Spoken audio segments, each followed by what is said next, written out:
Hi everybody, welcome into the Irish NFL show presented by Trust Gaming. Can you believe 7 months after the Chiefs against the Bucks in the Super Bowl? We're back, not in Tampa Bay, but in Tampa, Dublin Bay, tonight for the NFL kickoff, which kicks off at 1:20 in the morning.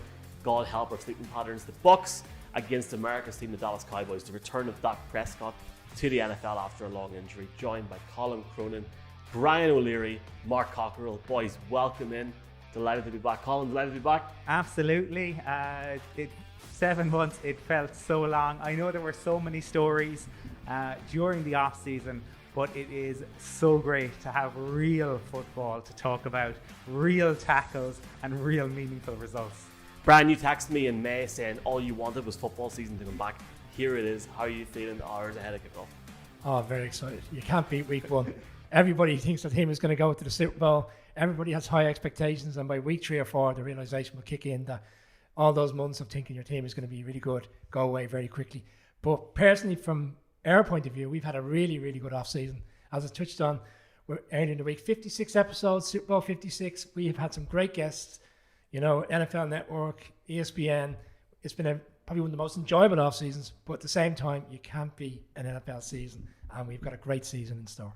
We're almost ready to go. We've got a guy also here that will not play fantasy football, Mark Cockerell. Mark, at the Aviva this weekend, can you, Tyrone in the All-Ireland, we're at the Aviva this weekend. What a weekend. It's going to be great. I know. Maybe we might do better at the Aviva than Ireland did at the weekend against Azerbaijan. I think anybody could do better at the Aviva than Ireland did against Azerbaijan, to be fairness. In fairness.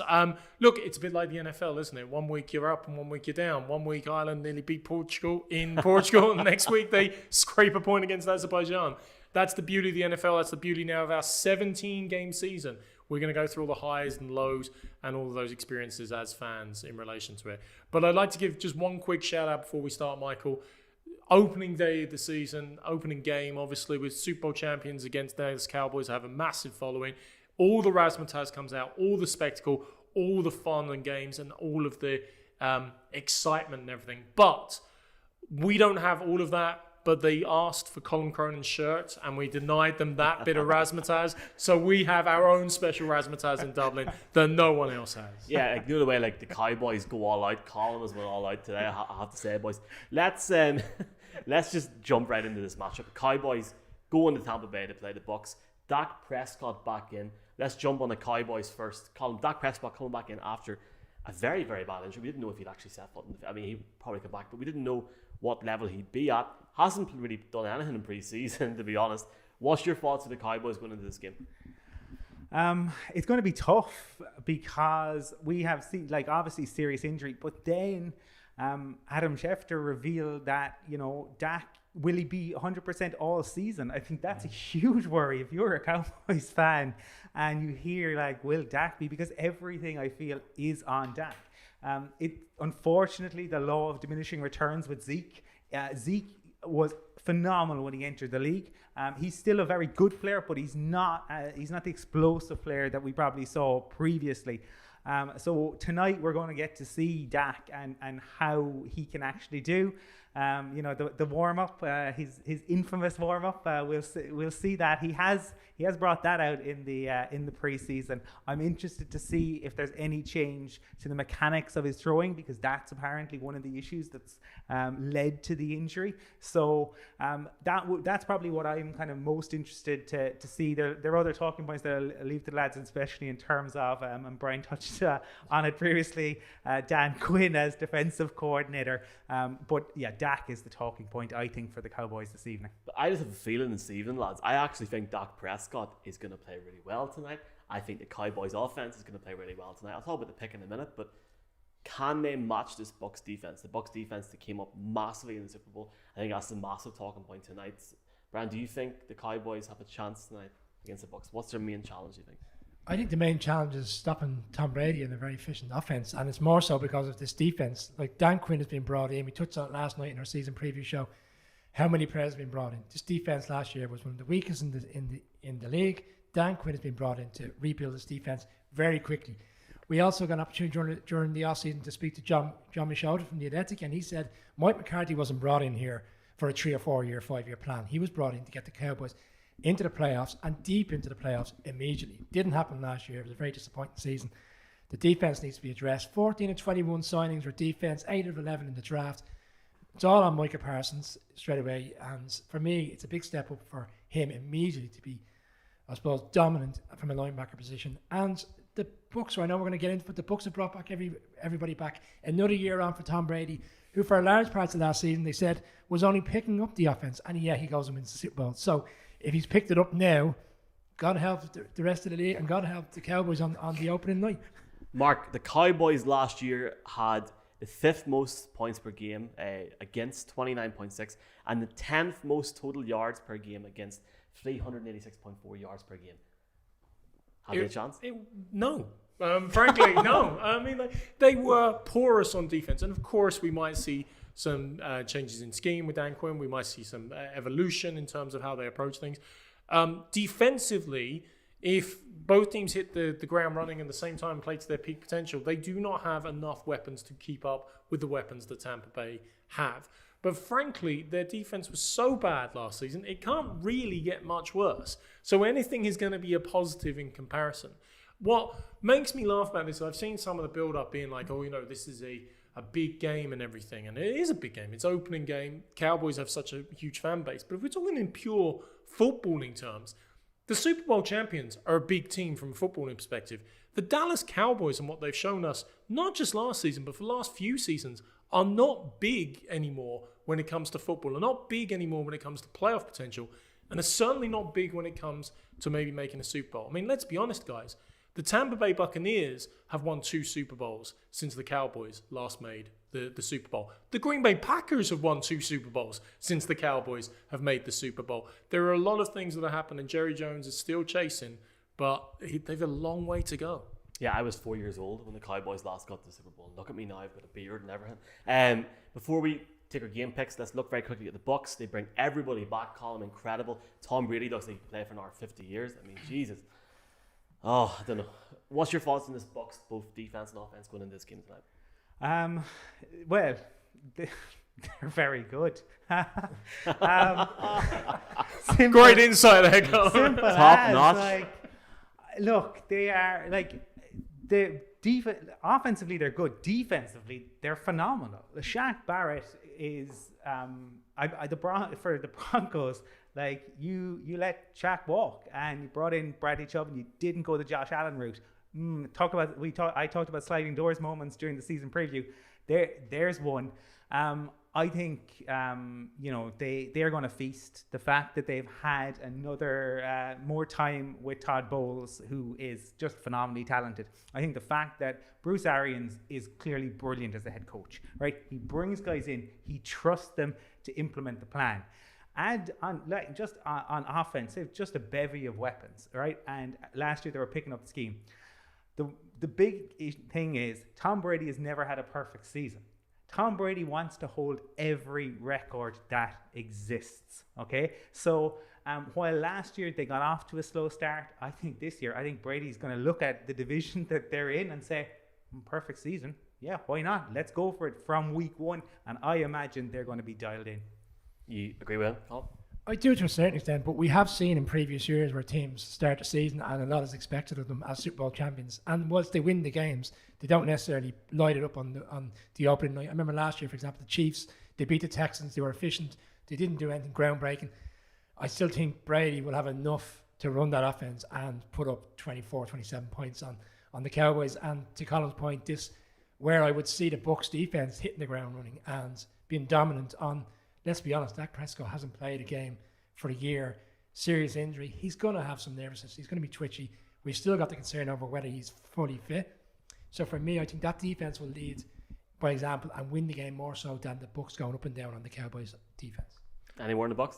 Yeah, I mean, we haven't even mentioned like Devin White and Levante David, an amazing linebacker duo in relation to it. There literally is so many options. Their secondary with a lot of young players did great last season, obviously, as well, especially when it really mattered in the playoffs.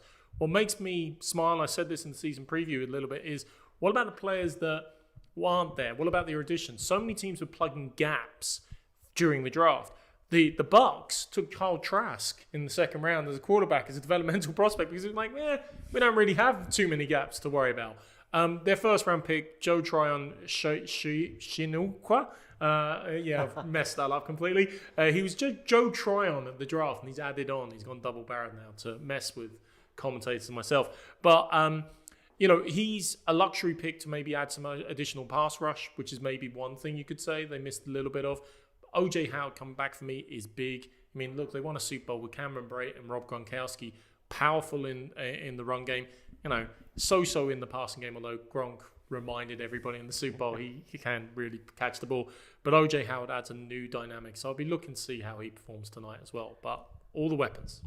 I'm excited to see Scotty Miller as well. Any final thoughts before we get our score predictions, everyone? There's one player that we haven't touched on with the Bucks, and we saw last year with the Bucks bringing in Brown, Gronk.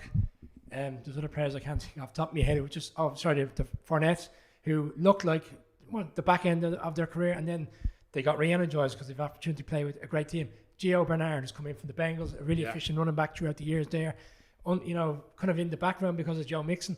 I think you'll see him in this game getting an opportunity, and I think he will be just as effective as your Barbers and your Fournettes in the run game. Great play for catches out of the backfield as well, and turn them into big gains. Yeah. So. Well, great time now because we haven't done this since the start of February when we all made lovely picks ahead of the Super Bowl. Mark, starting off with you, man, who have you got tonight and why? What's the score going to be? I've got the Bucks and I've got them 35-17. I think it's going to be comfortable. Yeah, comfortable for the Bucks. Don't see it as high scoring as that. I'd be looking at something along the lines of 27-10. I think the Cowboys will score some. I see them getting more than 10, probably in the region of 14-17. The Bucks, 28-35. They're winning this. They're going to put on a performance. I think you're going to see them spread the ball in terms of passing, and I think you're going to see various people carry the ball as well.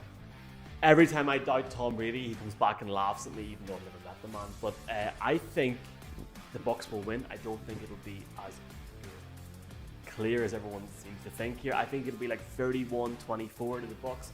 I think Dak Prescott will want to try and show people that he is back. I think I'm really intrigued to see Ezekiel Elliott come into this game as well, who needs to have a good season. You mentioned it in last week's preview show. 31-24 for me, but don't be surprised if there is a field goal. I just have a feeling. And my God, that would be good view because we need a good game at that time in the morning. But look, just before we go, just a reminder, we're at the Aviva on Sunday. At the Aviva Stadium, 12 p.m. on Sunday after I have a wonderful weekend, personally, for sure. But looking forward to it, boys. It's been a pleasure chatting to you as well. And stick with us on the Irish NFL Show.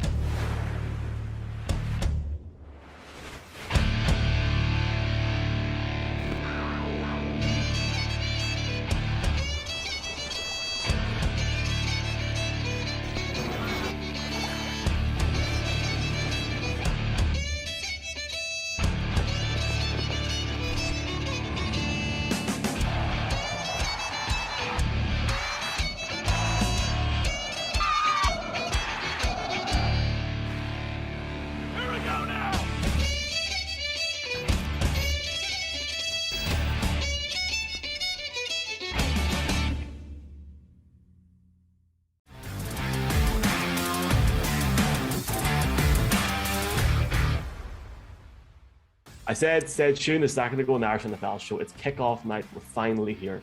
Richard Graves, special guest on the show tonight. Richard, obviously a big Cowboys fan, but obviously heavily involved with the NFL. Delighted to have you back on the show again. How are you getting on? Yeah, I'm doing well.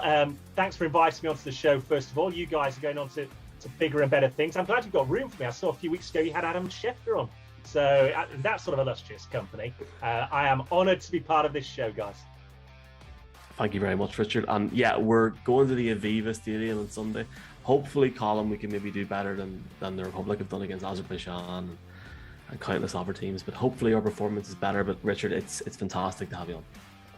Yeah, no, it's great to be on, like I say. And look, at last, after all the talking for the last 7 months, the pre-season games, which, let's be honest, they don't really mean anything to many people outside of those trying to get onto a roster. We can finally look ahead. Some meaningful football. Week 1 is around the corner, and it all roads lead to LA next February, don't they? Super Bowl 56. Let's go. Richard, just before we started recording, I saw Ian Rappaport tweeted that Dak was a full participant in training today. That obviously follows on from the story from Schefter a few weeks ago that Dak could potentially be, not 100% for the entirety of the season. So we've had different stories kind of coming out around Dak. As a Cowboys fan, like how excited are you to see him back? And is there any concern from you about will he be able to pick back up? Because obviously before the injury last year, he was absolutely flying. Well, he was on a record-setting pace for passing yards, wasn't he? If not for the season as a whole, certainly per game. But you've also got to remember as well, in those 4.5 games that he played, 5 games or so, Dallas were chasing their tails for most of it. It wasn't like they'd gone 4-0 in that period, and their turnover differential wasn't anything to write home about either. That was on for a record pace. So, look, take nothing away from Dak. This offense goes pretty much as Dak Prescott goes. That goes for the wide receiving core, certainly goes for Ezekiel Elliott, and he makes the offensive line better as well. We'll get on to Zach Martin, I'm sure, shortly. But for that unit to operate to its potential, it needs Dak Prescott behind them, pulling the strings. So I've got no problems at all with his fitness. I think Dallas have been cautious with him during preseason training camp. I was slightly bemused to see Adam Schefter's tweet a couple of weeks ago. He left himself plenty of wriggle room, didn't he, in case there was nothing wrong with Dak. And lo and behold, the first injury report of week 1 appears today. Dak Prescott is a full participant, and I don't think that really surprises anybody. Richard, during our season preview show, Colin made the point that COVID is going to impact on the season no matter what we think, and more so in around quarterbacks who won't take the vaccine. And obviously then, leading up to the week of the game, similar to what we've seen with the Cowboys. And Zach Martin is a crucial part of the offensive line, an offensive line which last year kind of struggled and people felt they were going to come back to their own this season. But immediately week 1, such a key player to be ruled out. It's a massive loss for the Cowboys.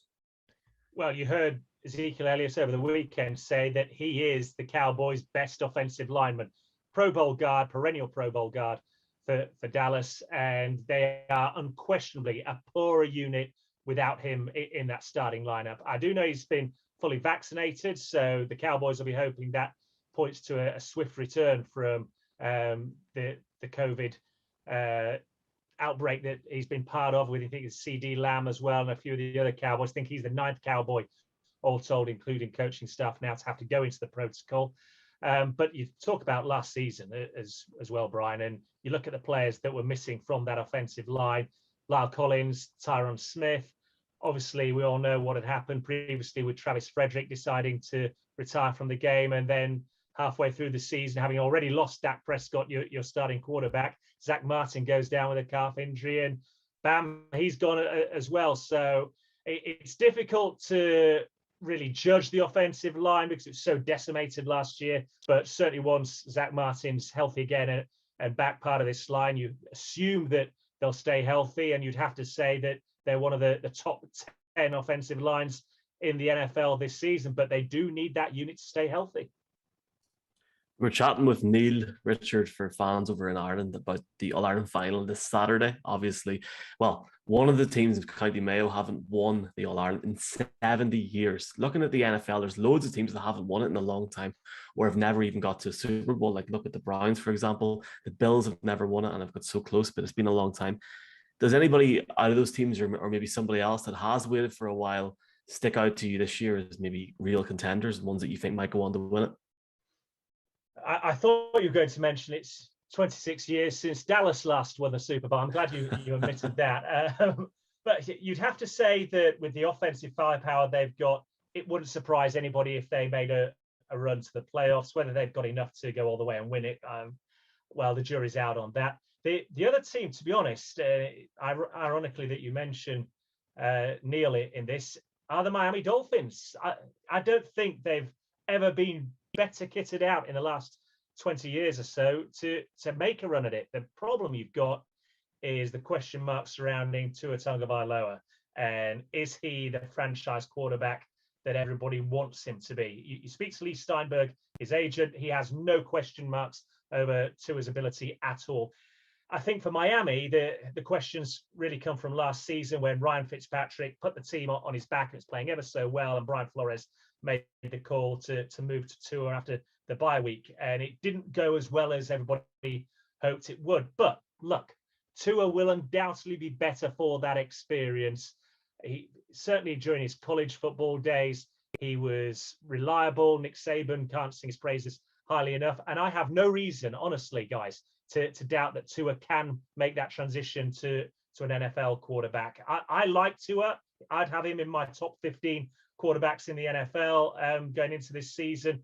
For all those looking at fantasy drafts, I know many experts would disagree with me, but I like what I've seen over the past years. I think Tua will be better for that experience and working with Ryan Fitzpatrick last season. And do not be surprised, despite all the distraction and the noises surrounding the Dolphins and trade talks for Deshaun Watson, do not be surprised if Tua does turn to be the focal point of this Miami Dolphins offense, and 6-7 weeks down the line, everybody's saying, wow, that actually was a good draft pick by the Miami Dolphins. Richard, you alluded to the 26-year drought, and Michael didn't mention there's famously a curse on the Mayo team over here about the All-Ireland. What I'm wondering is, in terms of Dallas, was the curse to do with Jimmy Johnson and the fact that Jerry wouldn't put him in the Ring of Honor? But we had that wonderful moment during the Hall of Fame week recently, where Jerry announced that Jimmy would go in, and Jimmy famously said, "While I'm alive." I'm wondering, like, it could, in terms, two things. One, like, just in terms of, like, what, as a Cowboys fan, what does it mean to see Jimmy go in? And just in terms of reflecting back on that Cowboys era of dominance. Yeah, look, let's be honest, guys. The Ring of Honor celebrates difference makers in the history of an organization, and you cannot look down at the history of the Dallas Cowboys without mentioning the name Jimmy Johnson.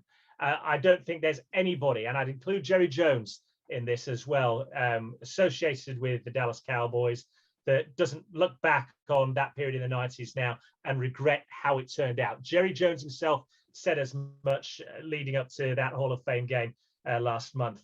So you look back at the early 90s, I'll go a bit further than that, when Jerry Jones bought the franchise and dismissed Tom Landry, uproar in the Metroplex area, and brings in this successful college coach in Jimmy Johnson. And in the space of 4 years, as the memorable line goes, when they won that first Super Bowl, they've gone from being the very worst team in the country to being the very best.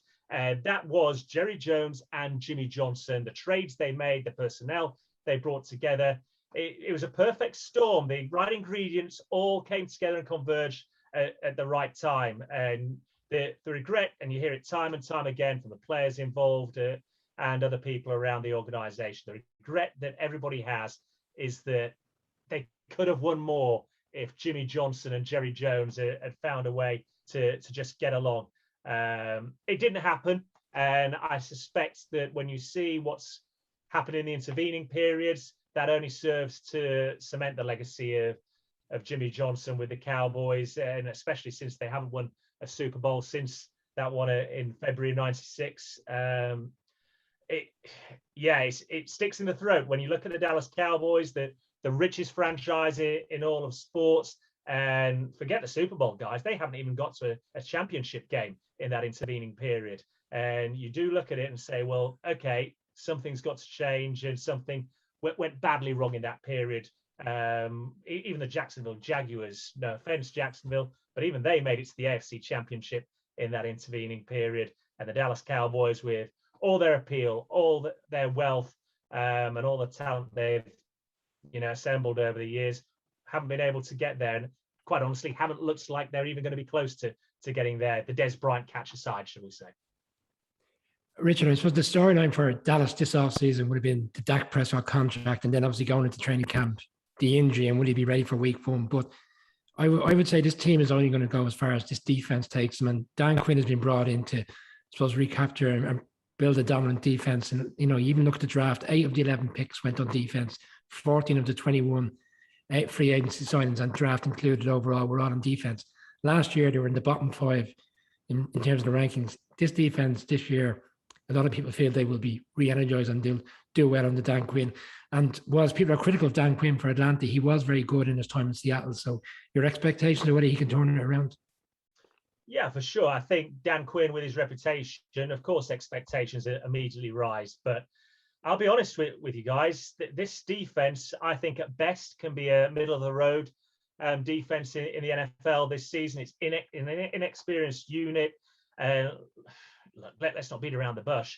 You can't get much worse than they were last season. This was a franchise historically bad defense for the Cowboys last year. So you look at the turnover they've had, and right out of the gate, they go to Tampa Bay this week to take on the Super Bowl champions, and they've got problems on the defensive side of the ball. I was looking at the depth chart only a little earlier today, and Neville Gallimore, starting defensive tackle, he's out on IR. Tristan Hill, their second-round pick from a couple of years ago in the draft, he's not fit and healthy to start the season. So now you're looking at people like Osa Odigizua, who was a mid-draft pick this time round. A rookie, Carlos Watkins, came in on an incentive-laden contract rather than a fully guaranteed contract, which might point you in the direction of how the Cowboys assessed him when they signed him in this offseason. He's slated to start at defensive tackle. And then you look at the linebacking core, and on the depth chart again, if you start with your base defense, it says you've got Jalen Smith, Micah Parsons, Leighton Van Der Esch. Well, if you consider that, I know, upwards of 75% of the game you play in a nickel defense, I would be amazed if Jalen Smith sees an awful lot of snaps on Thursday night. Keanu Neal has been certainly earning rave reviews alongside the rookie Parsons through training camp. I think we'll see a lot of those two in combination. But then you look at the secondary as well. Second round pick, cornerback Kelvin Joseph. He's not fit and healthy to go week one. So you're probably looking at Diggs and Anthony Brown as the starting corners. And then what are you going to get from the safety pairing as well? Several free agents have come in. It looks like DeMonte KZ will get the start against Tampa Bay, but a lot of question marks hang over this defense. And let's not forget, of course, the coach Dan Quinn has missed part of preseason because he's been going through the COVID protocol as well. Just the final round of questions, Richard, if that's all right. You obviously have a deep, experience within the NFL with Sky and with other ventures.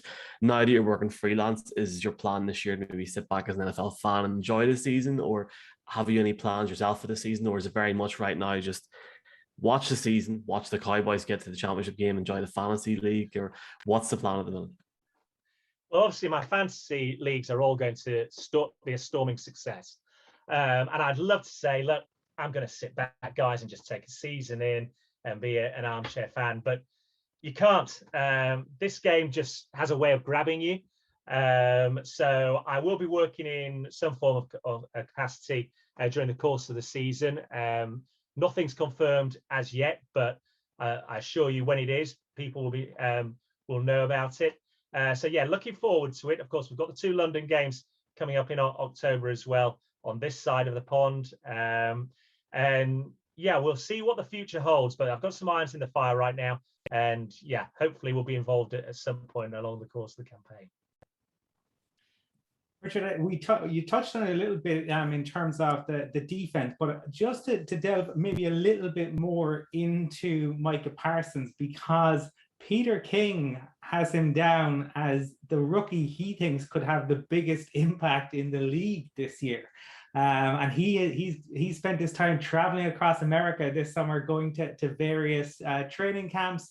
But he said it. I remember he did a video after one training camp. He tweeted about it, and he had it in his Monday morning column today. Just in terms of, I suppose, we're a little removed from the American side of things, but is the buzz amongst Cowboys fans the same about Micah Parsons and what he could potentially do?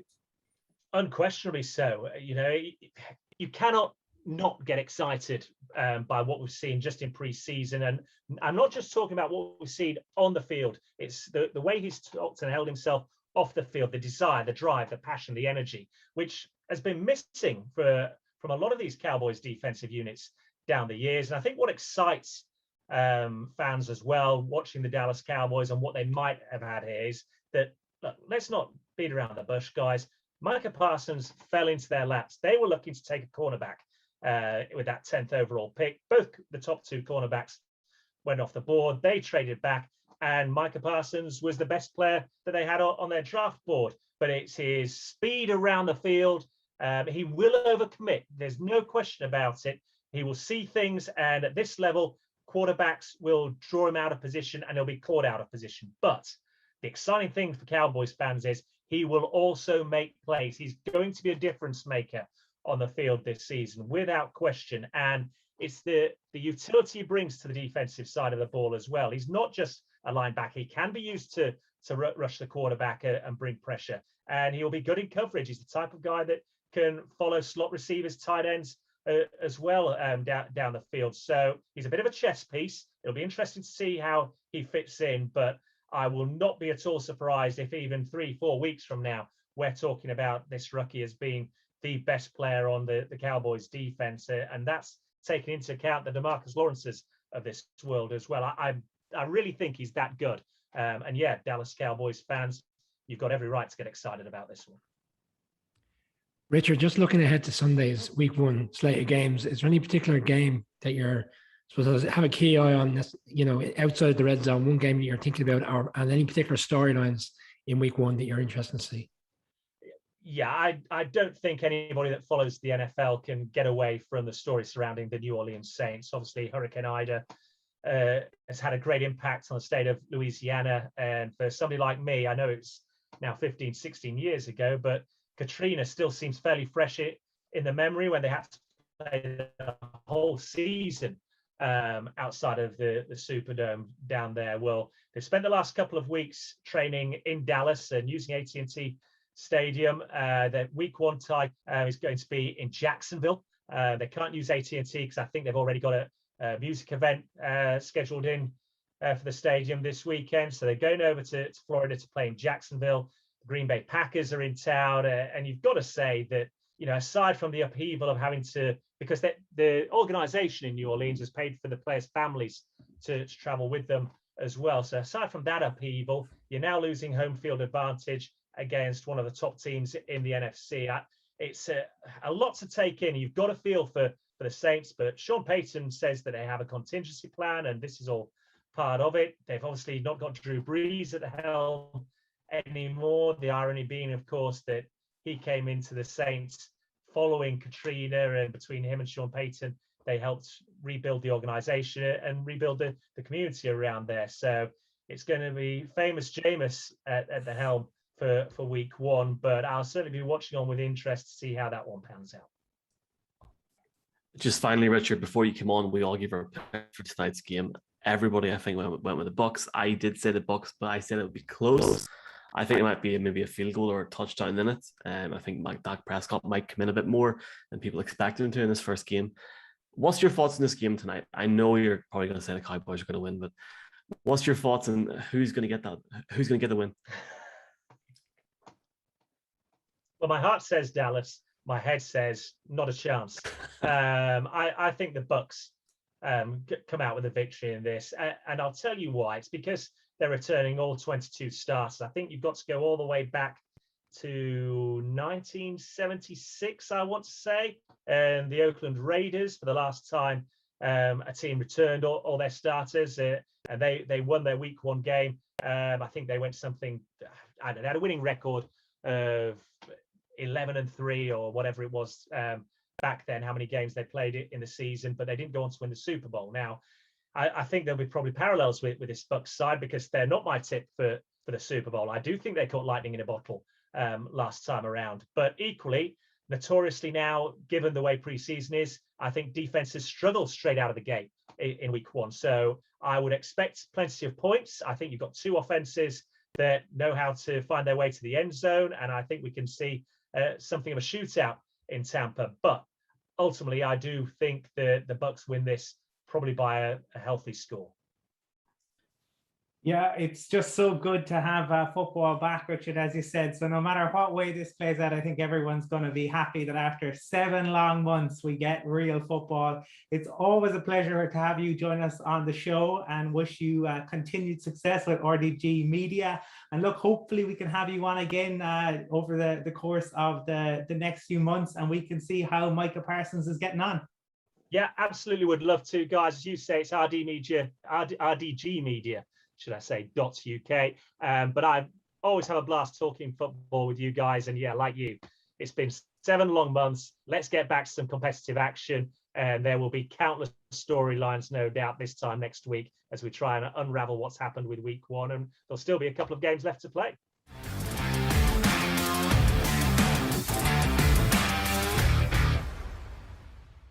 That was Richard Graves. We are now merely hours away from the start of the NFL season. Delighted after 7 months to finally have it back. Final segment on this week's show is in fact a new weekly segment that's going to take place each Thursday night, focusing on the betting side of each week's game.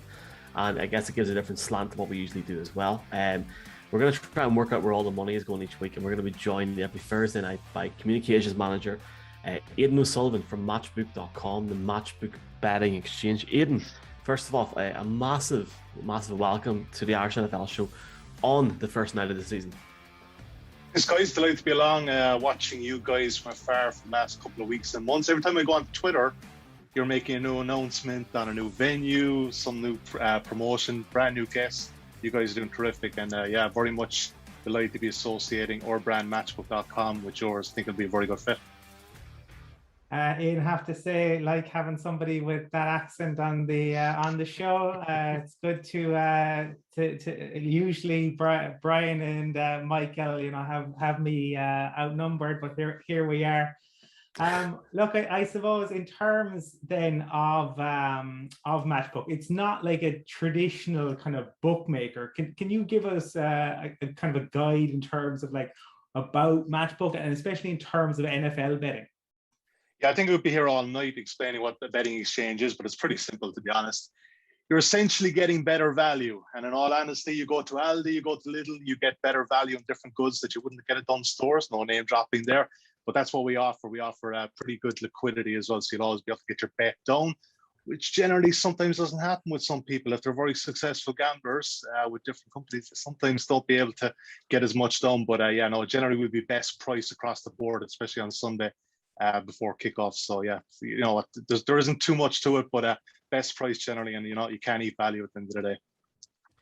Aidan, we'll come to the opening game later on in the segment, but just ahead of this weekend's games, throughout the week, and I imagine there's some different bets coming in, but have you seen anything, any particular trends that you're focusing on at the moment ahead of Sunday's games?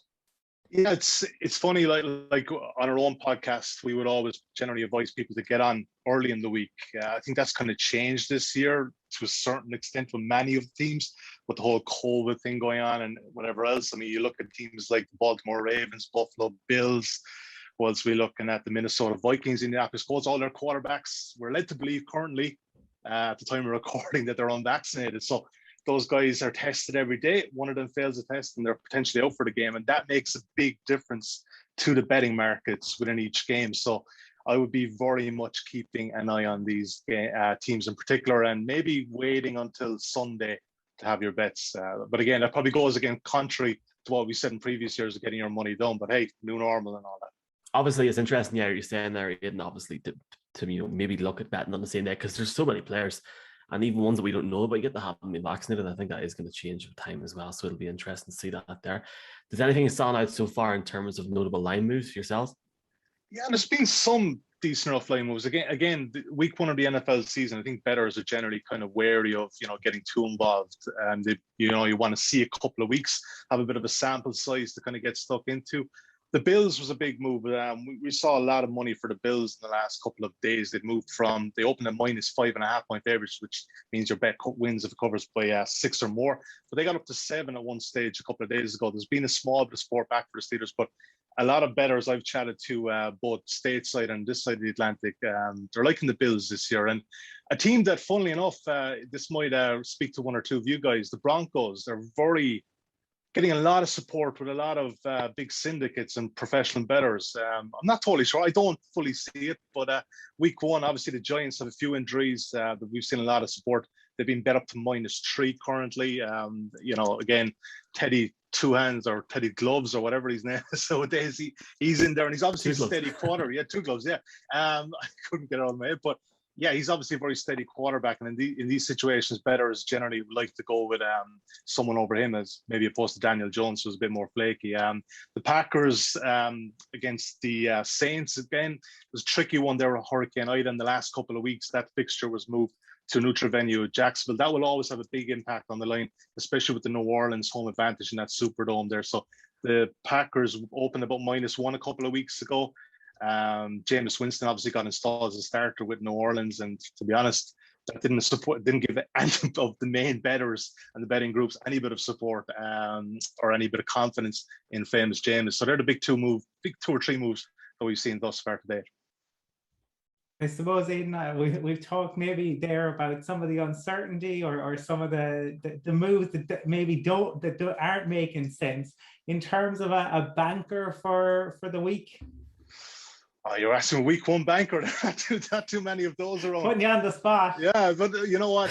There's probably one I have looked at early in the week. I was just looking at the total in the Chargers at the Washington football team. They still haven't got a nickname.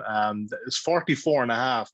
Now, it's generally a pretty middling number in NFL terms. I actually think that while generally people will look at the Washington defense, that this is going to be a very strong defense, and it will be. They've obviously got some pretty marquee players there, including Chase Young. I think that both offenses will be able to move the ball here, and I kind of see this being a kind of a 24-21 game, and it might just clip the over.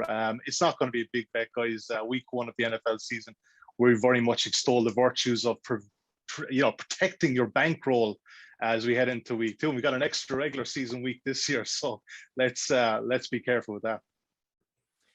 Aidan, the opening game, I'd imagine, brings a flurry of bets, and for quite a while the line was at 6.5, and it's moved up to 8. It's floating around 7.5. Are you seeing people leaning towards the Bucks on the line, or more so people coming in with the Cowboys? They're very much leaning with the Bucks with us, Brian. It's actually up to -8.5 currently at Matchbook.com. So we've seen a lot of Bucks money. I generally find with these games, the opening Thursday night fixtures, they can be kind of cagey affairs. I tend to, without like doing a wash, rinse, and repeat on this, backing first half unders. The total is currently set at 52.5, so the first half total will be about 26.5, 27. That's maybe an angle I look to. I think that Tampa Bay defense is probably going to even get better this year. I don't know how Dallas really moves the ball there. On the flip side of it, I've seen the Bucks last year too. They just do enough in a lot of games, and this is week one. I think defense is going to be on top. We saw the college ball last week. A lot of the big totals did not go anywhere near the overs. I don't know if any of you guys are watching the Ohio's, not at the Wisconsin and Penn State. It was 0 all at halftime. Again, we're not going to compare Big Ten football to the NFL, but generally speaking, I think with the crowds back as well, we could see a couple of touchy affairs in week one. Hopefully not, but go under in that game as well. 0-0 on a game which had an over of, I think it was 50.5, was it, something along those lines? Something like that, yeah, absolutely, yeah. But that was Big Ten football as well. But yeah, we saw Georgia and Clemson as well, 10-3. That total went off of 52. And again, I don't want to compare the apples and oranges, but I think the crowd being back in will have a slightly big effect there. Of course, I say that about the unders, and then I actually tip an over for my best bet, but there you go. Even as well, like you're talking about the crowds being back, even just watching the Premier League last few weeks, the difference in being able to watch it is unreal. So yeah, it'll have a massive effect. For anybody who wants to get involved, have a friendly flutter at the weekend. We've got a special new customer offer. It's on the screen right now. And with thanks to Aidan and Matchbook, we'll be picking a weekly treble bet this Sunday, starting off from the Aviva. Can't wait to see that. We're not going to let Brian near it in case he picks the Giants. That was a joke, Brian. But Aidan, just before I thank you, it's obviously been great to have this on. This is the end of our show this week, and I know it's going to be great having you on every Thursday. Great to have Matchbook involved as well. Aidan, I just wanted to say to these two boys, I'm not sure if you have it on hand right now, but to everyone watching, come on Tyrone this weekend. Can't wait. All Ireland final. Just wanted to see Brian's face and Colin's face. Come on, Tyrone. This is us now until the weekend, but I'm too scared to even look at the exchange there. But no, a pleasure to have you on, man, and hopefully chat to you again, obviously, next Thursday as well. Yeah, very much so. On Tyrone. I backed him a couple of weeks ago for the All Ireland. Some in your boat there, Mike. Good man, good man. Folks, thanks very much for coming on and watching tonight. And we will see you on Sunday from the Aviva Stadium, 12 o'clock. Enjoy the game tonight.